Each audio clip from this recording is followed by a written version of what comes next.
எல்லாருக்கும் வணக்கம். நான் டாக்டர் கார்த்திகேயன். குகேஷ் இன்னைக்கு உலக செஸ் சாம்பியன்ஷிப்பில் வெற்றி பெற்றாலும் அந்த போட்டி முடிஞ்ச உடனே இன்டர்வியூவில் என்ன சொல்கிறாருன்னா, என்னை எதிர்த்து விளையாண்ட டிங் லிரன் நம்ம எல்லாருக்குமே தெரியும் எவ்வளவு அற்புதமான ஒரு பிளேயர். அவர் வாழ்க்கையில் சந்தித்த பிரச்சனைகள் அவ்வளவு தடைகளையும் தாண்டி அவர் இந்த லெவலுக்கு வந்து இன்னைக்கு இவ்வளோ பர்ஃபார்மன்ஸ் கொடுத்துருக்காரு. அப்படிங்கும்போது உண்மையான உலக சாம்பியன் அவர் தான் அப்படின்னு போட்டி முடிஞ்சோடனே குகேஷ் சொல்றதுக்கான காரணம் என்ன? இன்னைக்கு எல்லாருமே குகேஷ் பத்தி தான் பேசிக்கிட்டு இருப்போம். ஆனா அவரை எதிர்த்து போராடி விளையாண்டு கடைசி கட்டத்தில் ஒரு சிறிய தவறால தோற்று போன டிங் லிரன் பற்றி நிறைய பேருக்கு தெரிய வாய்ப்பு இல்லை.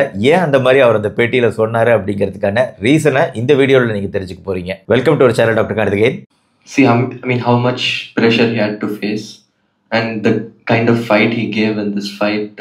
In this match, it shows what a true champion he is. And no matter who, say what about Ding? For me, he's like a real world champion. And this match.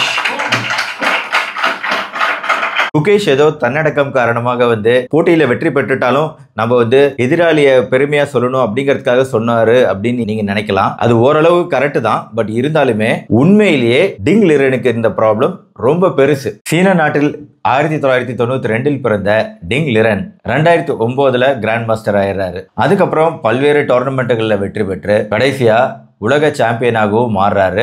ஒரு வரியில இதை சொல்லிட்டாலும் இதுக்கு பின்னாடி இருக்கக்கூடியது மிக கடுமையான உழைப்பு. எல்லா செஸ் பிளேயருமே அதே மாதிரி தான் கடுமையான உழைப்பை போட்டால் மட்டுமே வெற்றி பெற முடியும். ஆனா இவருக்கு ஒரு ஸ்பெசிபிக்கான ஒரு விஷயம் தெரியுங்களா? சீன நாட்டில் பிறந்திருக்கிறாரு. சீன நாடு எப்படிப்பட்ட நாடு அப்படின்னு உங்களுக்கு தெரியும். இவர் மெயினா ஃபேஸ் பண்ண ப்ராப்ளம் கோவிடுங்க. கோவிட் அப்போ உலகமே டோட்டலா ஷட் டவுன் ஆச்சு.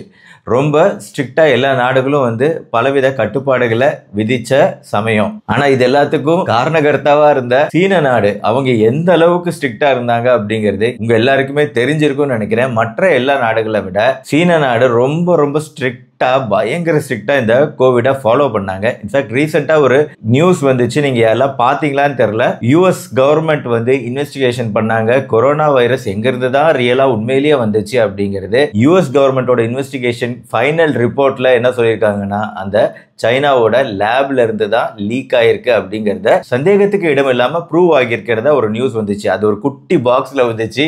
எத்தனை பேர் பாத்தீங்கன்னு தெரியல. ஆக சைனா தான் இதுக்கு காரணம். ஸோ அதனால அவங்களுக்கு அந்த வைரஸோட தன்மை வீரியம் எல்லாமே நல்லாவே தெரிஞ்சிருக்கு. அதனால பயங்கர ஸ்ட்ரிக்டான லாக்டவுன். அதில் நம்ம எல்லாருமே பாதிக்கப்பட்டோம். அவங்க நாட்டுக்காரங்களும் பாதிக்கப்பட்டாங்க. உலகமே பாதிக்கப்பட்டுச்சு. இப்போ இவர் மாதிரி ஆள்லாம் அதிகமாக இவருக்கு கம்பேனியன் கிடையாது.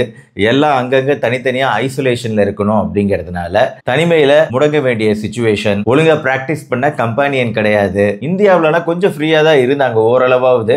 ஆனால் சைனாவில் அப்படி இருக்கவே முடியாது. மேலும் சைனாவில் இணையதளத்தில் செஸ் விளையாடுறது அப்படிங்கிறது ரொம்ப கஷ்டம். இப்போ நம்ம ஊரில் கூகுள் இருக்கு, அங்கே கூகுளே கிடையாது. நம்ம ஃபோனில் இருக்கக்கூடிய பெரும்பாலான செயலிகள், செஸ் செயலிகள் போன்ற பல விஷயங்கள் சைனாவில் கிடையாது. ஆனால் சைனாவில் அவங்களுக்கே உண்டான விஷயங்கள் தனியாக அவங்களே வச்சிருப்பாங்க. அது இன்னும் பெரிய டெவலப்டாக அட்வான்ஸாக வச்சிருப்பாங்க.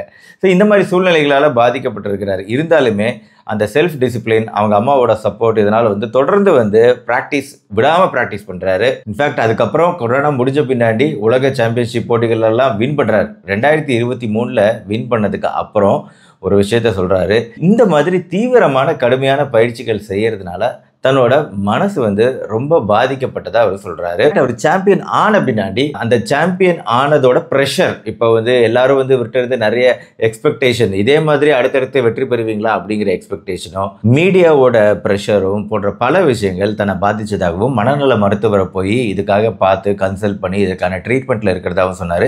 இன்ஃபேக்ட் இந்த வேர்ல்டு சாம்பியன்ஷிப் அடுத்து 2024 வேர்ல்டு சாம்பியன்ஷிப் வரத்துக்கு முன்னாடி இவர் பெரிய அளவில் ஒரு 8 மாசத்துக்கு கேமே பெரிய டோர்னமெண்ட்ல விளையாட கிடையாது. ஒரு டோர்னமெண்ட்லயே விளையாடாம நேரா உட்காந்து இந்த மாதிரி ஒரு பெரிய ஒரு ஃபைட் கொடுத்ததே ஒரு மிகப்பெரிய விஷயமா பேசப்படுது. தான் தூக்கமின்மை பிரச்சனையால பாதிக்கப்பட்டதாகவும் பல்வேறு சைக்கலாஜிக்கல் இஷ்யூஸ் இருக்கிறதாகவும் ஓப்பனாவே சொல்லியிருக்கிறாரு. இப்போ செஸ் பிளேயர்ல பாத்தீங்கன்னா இவர் மட்டும் இல்ல, இவரை மாதிரி ஹிஸ்டரியில நிறைய இருக்கு. பாபி ஃபிஷர் அப்படிங்கிறவர் மிகப்பெரிய செஸ் பிளேயர். கேரி காஸ்பரோவ் அப்படிங்கிறவர் மிகப்பெரிய செஸ் பிளேயர். இப்போ மேக்னஸ் கால்சன் இன்னமும் ஆக்டிவா தான் இருக்கிறார். பட் மேக்னஸ் கால்சன் உலக சாம்பியன்ஷிப் போட்டிகள்ல தோத்து போய் ஒன்னும் அவர் இந்த சாம்பியன்ஷிப் குள்ள வராம இல்ல.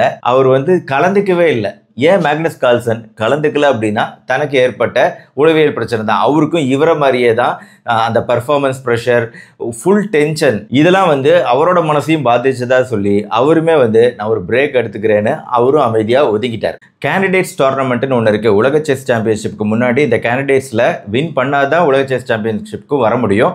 அதை வின் பண்ணதுனால தான் குகேஷ் வந்தார். ஆனால் மேக்னஸ் கால்சன் அந்த டோர்னமெண்ட்லேயே பார்ட்டிசிபேட் பண்ணலை. தனக்கு ஒரு பிரேக் வேணும் அப்படின்னு சொல்லிட்டு அவர் பார்ட்டிசிபேட் பண்ணலை. இன்னொரு செஸ் சாம்பியனான பாபி ஃபிஷரோட கதை ரொம்ப பயங்கரமானதுங்க. ஆரம்பத்தில் பயங்கரமான, உலகமே வந்து ஆச்சரியமாக பார்த்த செஸ் சாம்பியன். செப்டம்பர் 11 அமெரிக்காவோட ட்வின் டவரில் 2 விமானங்கள் மோதி அந்த ட்வின் டவர்லாம் தரைமட்டமாகி கிட்டத்தட்ட 3000க்கும் மேற்பட்ட அமெரிக்கர்கள் இறந்தபோது பாபி ஃபிஷரோட கமெண்ட் என்னன்னா, சூப்பர், யாருமே செய்யாத விஷயத்த இவங்க செஞ்சுட்டாங்க. உண்மையிலேயே இந்த ட்வின் டவரை தகர்த்தது பெரிய விஷயம், அதுக்கு பெரிய தைரியம் வேணும். அமெரிக்காவும் இஸ்ரேலும் பல்லாயிரக்கணக்கான கொண்டுகிட்டு இருக்கிறாங்க, அதனால இது கரெக்டான விஷயம் தான் அப்படின்னு ஓப்பனா கமெண்ட் விட்டு அதனால வந்து பல பொலிட்டிக்கல் பிரச்சனைகளுக்கு உள்ளாகி பல பிரச்சனைகளை சந்திச்சாரு.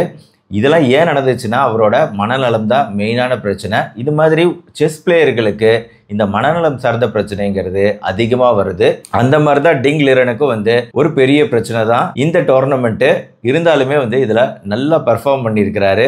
அதனால தான் குகேஷ் அந்த வார்த்தைகளை சொல்லியிருக்கிறார். இந்த மாதிரி டிப்ரெஷன், மனச்சோர்வு போன்ற விஷயங்கள் பொதுவாக வாழ்க்கையில் நம்மளால சாதிக்க முடியல, சம்பாதிக்க முடியல, நல்ல உறவுகளை மெயின்டைன் பண்ண முடியல அப்படின்னு ஏதாவது ஒரு காரணத்துக்காக தான் டிப்ரெஷன் வரும்னு நினச்சிங்கன்னா, டிப்ரெஷன், மனச்சோர்வு அப்படிங்கிறது எல்லாருக்குமே பொதுவான ஒரு விஷயம். வாழ்க்கையில் நல்லா சாதித்தவங்க, மிகப்பெரிய வெற்றி பெற்றவங்க எல்லாருக்குமே வந்து அவங்களுக்கு வேறு விதமான பிரச்சனை, அதனால் அவங்களுமே டிப்ரெஷன், மனச்சோர்வை சந்திக்கக்கூடிய வாய்ப்பு இருக்குது. ஆக மனிதர்கள் எல்லாத்துக்கும் ஒரு சமநிலைத்தன்மை அப்படிங்கிறது தேவை. போன வீடியோவில் காமிச்சேன் நான் பேலன்ஸ், அந்த பேலன்ஸ் எக்ஸசைஸ், சமநிலைத்தன்மை அப்படிங்கிறது உடலுக்கு காமிச்சேன். அதே மாதிரி மனசுக்குமே அந்த பேலன்ஸ் தேவை. மனச்சோர்வு, டிப்ரெஷன் அப்படிங்கிறது யாருக்கு வேணாலும் வரலாம். கடுமையான தூக்கமின்மை பிரச்சனையால் அவதிப்படுறோம், வெளியிடங்களில் மக்களோட பேசுறதுக்கு தயங்குறோம், எதுலேயுமே ஒரு என்ஜாய்மெண்ட் இல்லை, ஒரு படத்தை பார்த்தாலும் என்ஜாய்மெண்ட் இல்லை, ஒரு மொபைல் பார்க்கவோ டிவி பார்க்கவோ எதுலேயும் ஒரு இன்ட்ரெஸ்ட் இல்லை, எதுலேயும் நாட்டம் இல்லை அப்படிங்கிறது தான் மனச்சோர்வு, டிப்ரெஷன். இதுலேருந்து நம்மளை பாதுகாத்துக்க நல்ல சொசைட்டி, சோஷியல் கான்டாக்ட்ஸ், ஃப்ரெண்ட்ஸு, உறவினர்கள், இந்த கான்டாக்ட் முக்கியம். நம்மள ஒரு விஷயம் மனச்சோர்வுக்கு உள்ளாக்குதுன்னா அதுலேருந்து நம்ம டைவர்ட் ஆகணும். இப்போ உதாரணத்துக்கு இவர் வந்து இப்போ ஒரு பிரேக் எடுத்துக்கணும். இவரை மாதிரியே தான் மேக்னஸ் கால்சன் பிரேக் எடுத்தாரு, போட்டியில் கலந்துக்க வேணாம்னு முடிவு பண்ணாரு. அதே மாதிரி பிரேக் எடுத்து வாழ்க்கையில் பல விஷயங்கள் இருக்கு என்ஜாய் பண்ணுறதுக்கு, அதை நோக்கி அவங்களோட கவனத்தை திருப்பணும். இவங்கள சாதாரணமான ஆளுங்க கிடையாது. வாழ்க்கை பூரா அப்படியே எந்நேரமும் அவங்க மைண்டில் அந்த காயின் ஓடிக்கிட்டே இருக்கும், பிரெயினில் இந்த மூவ்மெண்ட் அந்த மூவ்மெண்ட். அதுலேருந்து வெளியே வருது மிகப்பெரிய கஷ்டம். படுத்தாலும் முடிச்சிருந்தாலும் எந்நேரம் 24 மணி நேரமும் அந்த பிரெயினுக்குள்ளார இந்த கால்குலேஷன்ஸ், கணக்குகள் ஓடிக்கிட்டே தான் இருக்கும். இந்த மாதிரி டிசிப்ளின்டு பிளேயர்ஸ், அச்சீவ் பண்ணக்கூடிய பிளேயர்ஸ்க்கு. கடைசியாக குகேஷ்க்கு இந்த வீடியோ ரொம்ப முக்கியமான வீடியோன்னு நினைக்கிறேன்.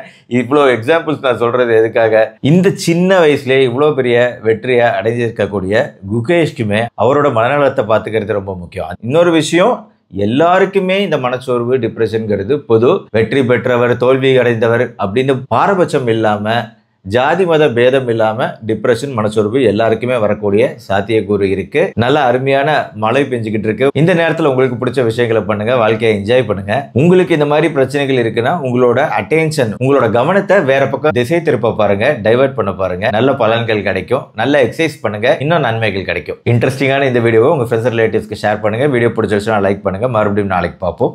நன்றி, வணக்கம்.